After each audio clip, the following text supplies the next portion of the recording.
মোর মাথার উপরে মানুষ নাই বাবা, ওই চলি আমার কীর্তি পালন 6 দিন মানুষ।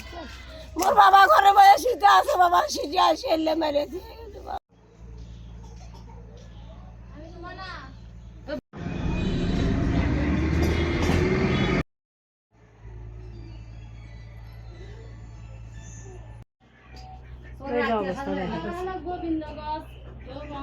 আমি ইমানদারি ব্যক্তি, কত আমি 5 ওয়াক্ত নামাজ পড়ে মিথ্যা কথা কম না।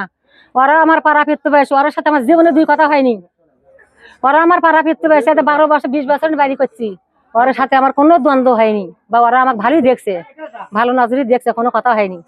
আমার কালকের ঘটনাটি কি, আমার একে ছেলেটা বাড়ি করছে, করার পর একটা মেয়ে বিয়ে দিলে বেলা তারা যে হলদি মাখানোর ডেট পাক শাক সমস্ত জোগাড় হয়ে গেছে, ওরাও আসবে, আমরাও যাবো, কালকে বিয়ে পড়াবো, কাল বিয়ে দিয়ে দেবো, এগুলি আমার সবকিছু রেডি। এখন রেডি, আজকে সকালে আমরা কাল এখন রাত্রিরে একটা 14 হচ্ছে ওই বাড়িতে, ওই ব্যাপারী পাড়ারই এক চ্যাংরাক ধরছে, তা কিন্তু প্রায়ই ধরে চোরক প্রায়ই বান্ধে কোবায়, তা তারা কিছু করে না। আজকে এখন ওইবার যা শোকেজ ভাঙ্গিয়া সে চোরটা টাকা বাই করছে, তা কি মানুষ খালি হামলে গেছে, দেখবেন না যায়, সেটা এখন আমারও 3টা চলে গেছে, আমার 2টা, একটা বেটা গেছে, 2টা নাতিন গেছে, আমরাও গেছি, যা দেখি অবস্থা খারাপ, সে চোরের অবস্থা বান্ধে কোবাইছে। তা আমরা ওরকম ওই দুঃখ করে টাকা দিচ্ছে, তাকে তো বলা নাকি বাবা তুমি কে বললি আমার সাথে দেখা করে আলু, তুই আসে এরকমটা করলু, সেটার থেকে ওই পক্ষের থেকে দোষ হলে আমার, হ্যাঁ তোমরা চোরের সাপোর্ট করো, তোমার কি বান্ধে দেবো, ওরাই যারা কোবাইছে বাবা, কোবাইছে এলে বাড়ি এলা ইচ্ছে তারি কোপ দিছে, কোপ দেখে আমার ছেলেরা কান দিছে, নিজে তার থেকে দোষী হয়েছি। হ্যাঁ ঘটনা দেরি করতো, তাই এখন এগুলা করা আমার ছেলেবেলাকে আমি ডেকে নিয়ে চলে আনি, আসে বস টস বাজাচ্ছে, বাস আমরা ঘুমে পড়লাম, আর কোনো কথা নেই। সকালবেলা এখন করছে কি, আরে তোমরাই মারছে আমার ছেলেক, তা আমি এখন পাক শাক ছেলের থেকে নে বাবা, তোরা ভুল করিস কে বাবা, আমরা আর তোমার শরীর করে ঝগড়া করে আনো, আমরা কখন মারছি বাচ্চার লোক মারছে, বাড়ি এলা মারছে, টাকা এলা মারছে, তা আমার দোষ করকে, আমার ছেলেবেল কতদিন আছে তোমরা জানো না, আমার ছেলেবেল সুদ, আর তোমার বড় ছেলেরা যায়নি, বাচ্চা খুব বেঁধে আসলো, মারার মতো মারছে, আমার নন্দক নিচে ফেলে দিয়ে ধরে মারছে, তাহলে এটা কোন ধরনের রে, আমার বাড়ি ঘর কোনো কিছু ঠিক হয়নি। তারপর আমার স্বামী যখন ওল্লে দেখছে, দেখার পরে যা হচ্ছে কুলাবার না পায় করছে, হামলা করছে, হচ্ছে পরপুরুষ এসে খুব বেঁধে যায়, সেই স্বামীকে ঠিক থাকবে, আমার বুকত পর্যন্ত হাত গেছিল। আমরা সকালবেলা কই মেয়ে বাড়ি হলুদ মাখানের অনুষ্ঠান, আমরা গরু কিনতে যাব, ওই টাইমে গ্রামের থেকে লোক হামলা দিয়ে আসে, মনে করেন অ্যাটাক করে 1,90,000 টাকা ছিল কাছে, সব কিছু মনে করেন মারধর করে মোর টাকাটা লুট হয়। ওই ছেলেটা গেছিল বড়ি নিয়ে আসবে, বড়ি বিক্রি করে, সেখানে ফাঁকি দিয়ে না ওই দেখে না নিয়ে এসে কয়ে বড়ি আমি দিচ্ছি, ওই কথা কয়ে তার সবারই কান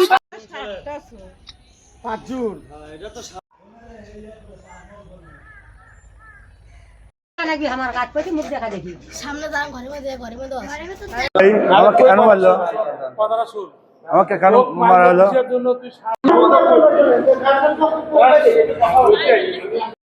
ধরছে তোর টাকা চুরি করে ধরছে, সুদ ধরছে, একটা করে থাপ্পড় মারছে, এই থাপ্পড় মারছে দেখে বাড়ি হামলায় মহিলা পুরুষ সবগুলোকে ধরে মারছে। আমরা ওই জায়গায় 3-4 ঘর, মানে রুগী সিরিয়াস দেখে নিয়ে খালি বাই করে নিয়েছে পুলিশ, আমাদের নেশে হাসপাতাল ভর্তি করে দিয়েছে, পুলিশ চলে গেল। এখন রংপুর নিয়ে যাচ্ছে, আমার রুগী সিরিয়াস।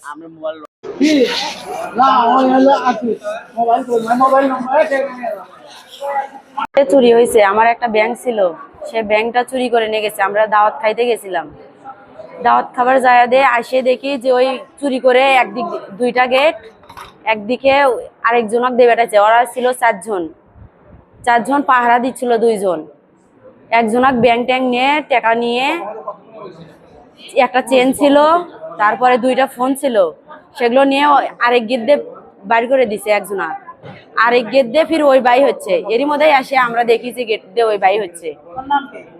কবির, পিতার নাম জানি কি তা আমার মনে নাই। ইসলাম, দরবাস্তা ইউনিয়নের গ্রাম পুলিশ।